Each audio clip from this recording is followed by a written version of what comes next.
အားလုံးပဲမင်္ဂလာပါဆိုတော့ဒီတစ်ခါတော့ကျွန်တော်ဗာပြောမလဲဆိုတော့ chapter 3ပေါ့နော် chapter 3မှာ image နဲ့ပတ်သက်တဲ့ဟာပြီးတော့ artistic effect တို့ shape ထဲဟာတွေပြီးတော့ smart art အကြောင်းမျိုးပြောပြပေးသွားမှာဖြစ်ပါတယ်နည်းနည်းတော့များတယ်ပေါ့နော်ဆိုတော့ပထမဆုံးအနေနဲ့ image editing လုပ်တာ editing ထဲမှာ resizing လုပ်တာ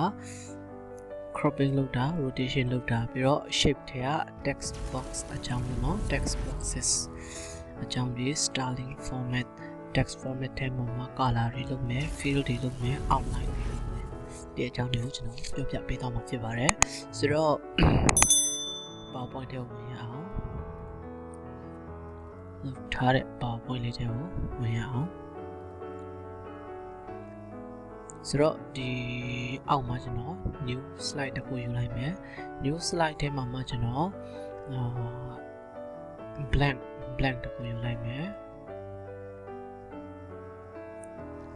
blank ကနေ insert ထဲကနေ picture ထဲကနေ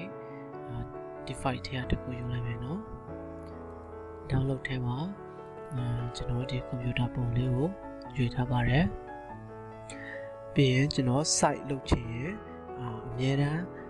မှတ်ထားပါဒီကနေမလုပ်ပါနဲ့ဘာဖြစ်လို့လဲဆိုတော့အရန်ကိုလိုအပ်နေတာတို့ရွေးချယ်စရာမရှိမှဒီကနေလုပ်ပါဘောနော်ပုံမှန်အတိုင်းဆိုရင်တော့ဒီကနေလုံးဝမလုပ်သင့်ပါဘူး site တွေပြောင်းသွားပါတယ်ဒါကြောင့်ဆိုရင် site တွေမမှန်တော့ပါဘူး site တွေမမှန်တဲ့အတွက်ကြောင့်ဒီကနေလုံးဝမလုပ်သင့်ပါဘူး resizing လုပ်ချင်ရင်ဘယ်ကနေလုပ်မလဲဆိုတော့ဘေးကနေဒီကနေဒါ resizing လုပ်တာပေါ့နော်ဒါကို resizing လုပ်တယ်လို့ခေါ်ပါတယ်ဆိုတော့ resize မလုပ်ခင်မှာကျွန်တော်အရင် resizing လုပ်ပြလိုက်မယ်ဆိုတော့ resizing လုပ်ချင်ရင်ဒီကနေဆွဲလိုက်ပါဆွဲပြီးတော့ကိုလိုချင်တဲ့လောက်အသေးအကြီးချိန်လို့ရပါတယ်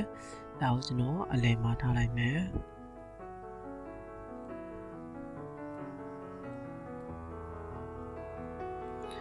ဟုတ်ပြီပြီးတော့နောက်တစ်ခုက cropping ပေါ့နော်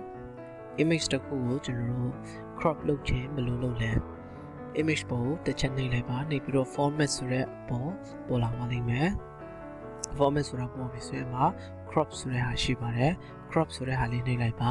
crop ဆိုတဲ့ဟာနှိပ်မယ်ဆိုရင်သူကတစ်မျိုးလေးပြောင်းသွားပါတယ်ဒီကနေ crop လုပ်လို့ရတယ်ပေါ့နော်ပြီးတော့ဒီကနေသူကိုလိုချင်တဲ့လောက်အဲ့လိုချိန်ပြီးတော့လိုချင်တဲ့လောက်အဲ့လိုလေးယူလို့ရတယ်ပေါ့နော်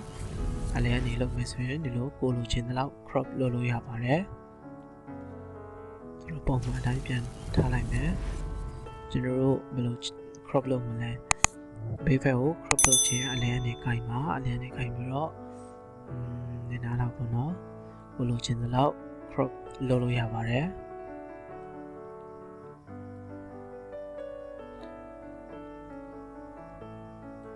အဲ့ဆိုရင်အပေါ်ဘက်ကို crop လုပ်လိုက်မယ်အောက်ဘက်ကို crop လုပ်လိုက်မယ်ဆိုတော့ဒါဆိုရင်ကိုလိုချင်တဲ့အနေထားတစ်ခုရောက်ပြီဆိုရင်တော့ဒီ crop ဆိုတဲ့ဟာလေးကိုပြန်နှိပ်မှအဆင်ပြေမှာဖြစ်ပါတယ် crop ဆိုတဲ့ဟာလေးကိုနှိပ်လိုက်ပါနှိပ်လိုက်မယ်ဆိုရင်ကျွန်တော်တို့ crop လုပ်ပေးတာဖြစ်ပြီเนาะcropping လုပ်ပြီးပြီဆိုတော့ဒီနားလေးမှာထားလိုက်မယ် cropping ပြီးရင် rotating ပေါ့နော် rotating ဆိုတာလှည့်တာလွယ်ပါတယ်ဒီမှာအပေါ်မှာကိုကြိုက်တယ်လို့လှည့်လို့ရတယ်ပေါ့နော်ကိုလိုချင်တဲ့အနေအထားမှာလှည့်လို့ရတယ်360လှည့်လို့ရတယ်ကိုကြိုက်တဲ့နေရာမှာထားလို့ရတယ်ပေါ့နော်ဆိုတော့ဒီကနေမလှည့်ဘဲနဲ့ဘယ်နေနောက်တစ်ခုလှည့်တဲ့နေရာရှိသေးလဲဆိုတော့ဒီကောင်ကိုနှိပ်လိုက်ပါနှိပ်ပြီးတော့အမှာright click ကိုနှိပ်လိုက်ပါsorry ပါဒီနေရာမှာ arrange ဆိုတဲ့နေရာမှာဒီ selection pane ဘေးနာဒီကောင်လေးပေါ့နော် rotation မှာ rotate object ကိုနှိပ်လိုက်ပါ90 degree လှည့်ခြင်း90 degree ဒါအတိအကျလဲလို့ရပါတယ်ဒါဆိုရင်ပုံမှန်တိုင်းပြန်ဖြစ်သွားပါတော့90ဟိုဘက်ဒီဘက်ပေါ့နော်အဲ့မှာ flip vertical နဲ့ flip horizontal ဆိုတာရှိပါတယ်။ဘာလဲဆိုတော့ဒါဆိုရင် vertical ဆိုရင်ပြောင်းပြန်ဖြစ်သွားပါတယ်။ဥပမာကျွန်တော်တို့ download ဆွဲလိုက်တဲ့ပုံဒါမှမဟုတ်ပုံလက်ပုံရိုက်ထားတဲ့ဒီဖုန်းထဲကတက်ပုံရိုက်ထားတာပြောင်းပြန်ဖြစ်နေဒီကနေဒီ flip vertical ကိုနေပြီးတော့ပြောင်းပြန်ချိန်လို့ရတယ်ပေါ့နော်။ဆိုတော့ဒီ flip horizontal ဆိုရင်ဟိုဘက်ဒီဘက်ပြောင်းသွားပါတယ်။ဒီ sound mode လေးကဒီဘက်ရောက်လာပြီနော်။ဒါဆိုရင် rotate ဖြစ်သွားပါတယ်ဟိုဘက်နဲ့ဒီဘက်ပြောင်းပြန်ဖြစ်သွားတယ်ပေါ့နော်။ဒါဆိုရင်ပုံမှန်တိုင်းပြန်ထားလိုက်မယ်။ဒါကလှည့်တာပေါ့နော်။ rotation လုပ်တာပါကိုလိုချင်တဲ့လောက်နေရာမှာလှည့်လို့ရပါတယ်။ပြီးတော့နောက်တစ်ခုကဘာလဲဆိုတော့shape ထဲကနေကျွန်တော်တို့ text box ကိုယူပြီးတော့ start လုပ်မယ် formatting လုပ်မယ်ပြီးတော့ကျွန်တော်တို့ပုံမှန်အတိုင်းဆိုရင်ကျွန်တော်တို့ new ယူတဲ့ချိန်မှာစာရေးတဲ့နေရာ၄ယောက်လေးတွေရှိရပါတော့အဲ့မှာဆိုရင် title only title ကိုဒီမှာကိုယ့်ကိုကြိုက်လို့ရေးတယ်ပေါ့နော်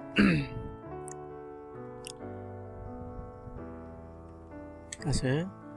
ကိုယ့်ကိုရေးပါတယ်အမှာကိုယ့်ကိုရေးချင်ရင် insert ထဲကနေ shape ဆိုတာရှိပါတယ် shape ထဲကနေကျွန်တော်ခေါ်လိုက်ပါဒီမှာtext box ဆိုတာရှိပါတယ်ဒီမှာလည်း text box ဆိုတာရှိပါတယ်ကြိုက်တဲ့နေရာနေယူလို့ရပါတယ် text box လေးကိုယူလိုက်ပါယူပြီးတော့အဲ့မှာကိုလိုချင်တဲ့လောက်ကိုရေးချင်တဲ့လောက် text box လေးကိုရေးမလို့တေးသေးလေးလည်းရေးလို့ရပါတယ်ဒီမှာကျွန်တော်နာမည်ပေးလိုက်မယ်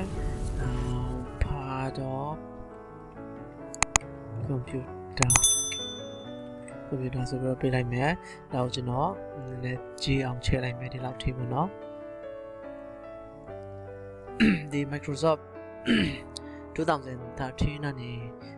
1921အထိပေါ့နော်ကောင်းတာတခုကကျွန်တော်တို့ဒီနားမှာဒီလောက်ခြံခဲ့တယ်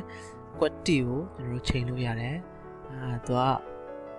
ပြပေးတယ်ပေါ့နော်ခုနကတော့လို့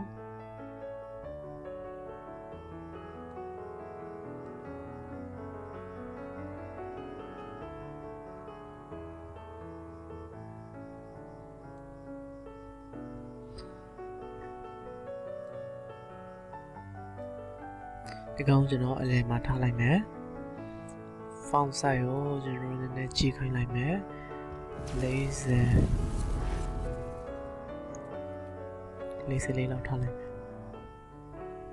ဆိုတော့ဒီကောင်ကိုအလယ်တက်လို့ချင်ရင်ဒါဆိုရင်အလယ်တက်ဖြစ်နေပါပြီဒါမှမဟုတ်အလယ်တက်စင်တာကိုလို့ချင်အဆုံးထိလုပ်ပေးလိုက်ပါဒီကောင်လည်းအဆုံးထိလုပ်ပေးလိုက်ပါဒါဆိုရင်အလယ်တက်ကြပါလိမ့်မယ်ဆိုတော့ဒါ text box ကနေ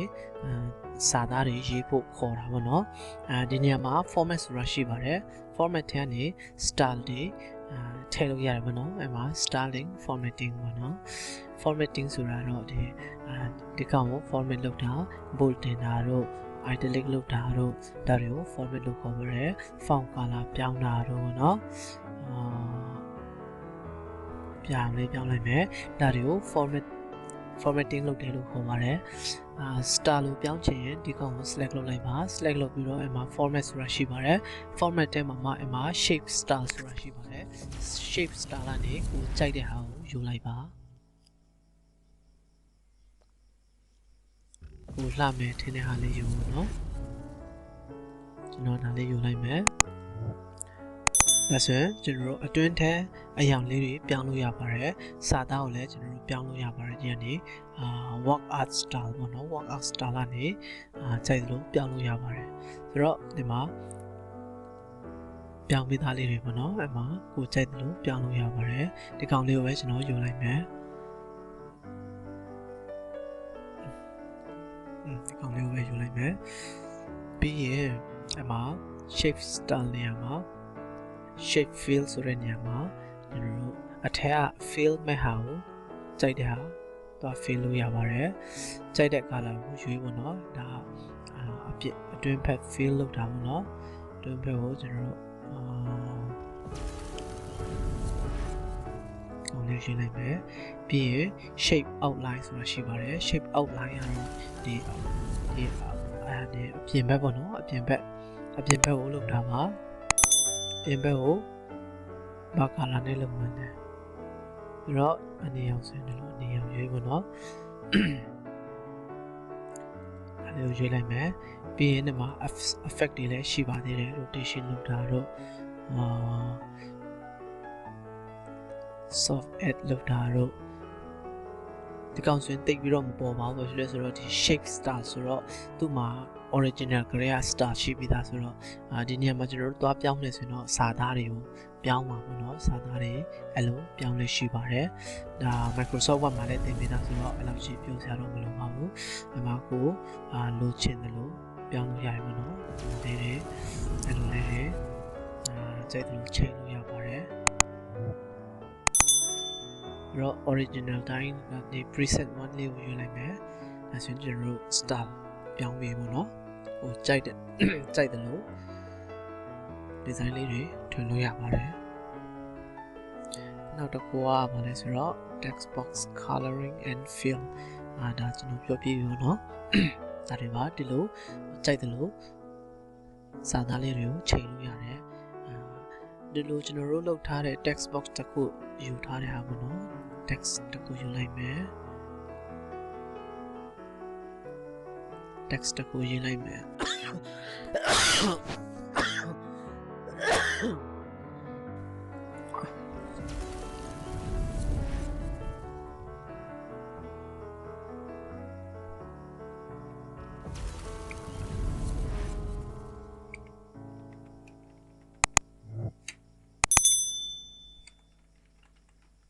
there are a part of software mà nó sau đó đi lưu trên này hà đi rồi format thế này shape ta cũng hiểu ra mà nó shape ta cũng lúc thà vào đấy đào general shape của biển bị rồi mà lưu trên một số mà lưu mà này đi này bé lưu lại ba mà shape của no fillလို့ထားလိုက်ပါပြီးတော့ shape outline ကိုလည်း no fill လို့